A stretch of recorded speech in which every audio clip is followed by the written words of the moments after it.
Well, it's a fear that many of us have in this tech-driven world that we live in, forgetting our passwords, or worse, getting hacked because someone guessed one of the countless ones we use on a daily basis. It's estimated that more than 24 billion passwords are already circulating the dark web.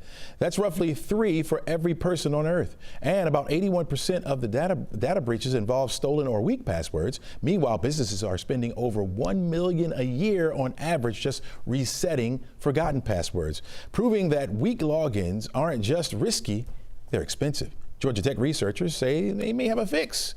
Not a stronger password, how about no password at all? Here now to talk more about it is Georgia Tech cybersecurity researcher Frank Lee. Frank, welcome to the show.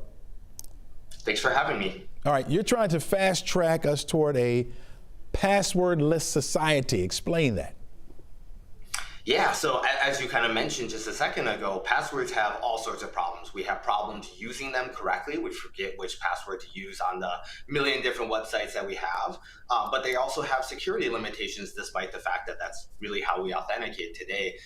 Attackers have figured out lots of different ways to get their hands on our passwords. And once they have the hands on it, they just have the keys to the kingdom. They can access our accounts now. So there's been a lot of interest over the years in trying to develop alternative solutions that allow us to authenticate without passwords. And now we've reached a point where we have a technology that is actually out there. You can actually use it today. It's called passkeys, and it has the hope to actually dethrone passwords as our main way to authenticate. How does this actually work? So, I mean, first of all, how are these hackers, if you can tell me, how are they finding out the password? Hopefully we're not using password 123. How are they finding out our passwords?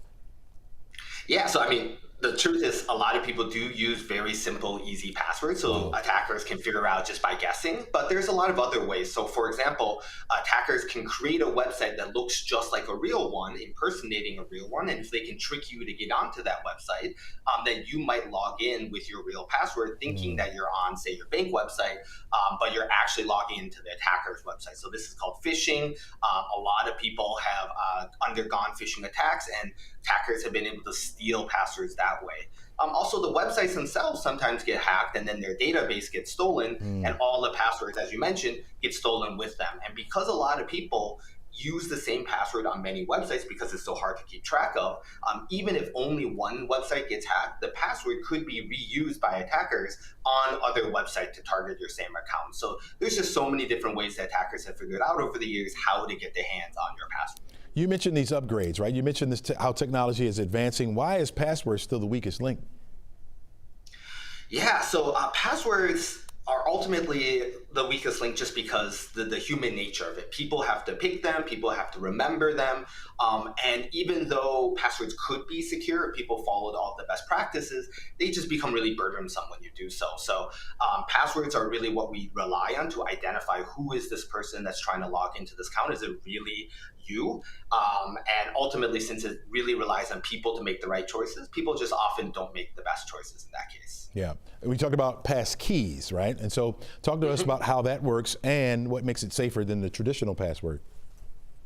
Yeah, so under the hood, passkeys is pretty complicated, so I'm going to try and just hide some of the details. So with passkeys, the idea is to use cryptography rather than what people pick and keep in their minds.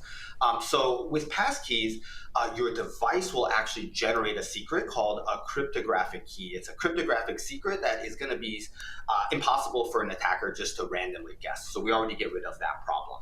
Now, the key has a really interesting but important property, which is that there's going to be 2 parts, 2 halves, and you will keep one half on your device, and then the other half of your key you'll give to the website. And there's this kind of interesting property just through the wonders of cryptography where if you have your half, the website has their half, you can actually interact to prove to the website that you have your half without actually sharing it, actually sending it. So you're not actually sharing your secret at all. And what's more, the half that the website has cannot be used to figure out your secret. So even if that half gets stolen, like the website gets hacked, or maybe you're on a phishing site and that half gets leaked, the attackers can't figure out your secret half that is actually used to log in as you. So ultimately, this means there's no secret anymore for the attackers to steal. So that's why it makes it much more secure. than passwords. And it's actually even hopefully easier to use because your device will manage this all for you rather than you needing to keep track of in your head what all of your passwords are across different sites. So passkeys has the potential really to offer both benefits in terms of use, ease of use, as well as security. Yeah, and that's good for a mind like mine, okay? So talk to me about your research, the research you guys are doing. Yeah, so the research we're doing is trying to transition this into really effective, practical use. So like I mentioned at the beginning, the technology is actually out there. Like this is actually already being implemented in all the major operating systems and devices and all the major browsers. A lot of major websites have actually already started deploying this, like Google, PayPal, LinkedIn, Amazon. Like today, you can use passkeys to log in on your Mac or Windows device or your Android or iOS phone using any of the major browsers. You can actually log in with passkeys today. So the technology is here. It's not just theoretical, but it's still in its very early stages. So we want to figure out what are the barriers to adoption for people? When people start using it, what kind of problems do they have? How do they misunderstand what's actually happening? And how do we get people over the hump so they're really using this? And hopefully we can actually start replacing passwords in practice. Let's hope so. Let's hope so. All right, Frank Lee, thanks so much for joining us. Really appreciate it, man. Hopefully, yeah, we can get rid of these passwords. I'm all for it. I'm all for it. I can't keep it in my head. Well, thanks for having me. Thanks yeah, same here. So thanks for having me. All right, take care.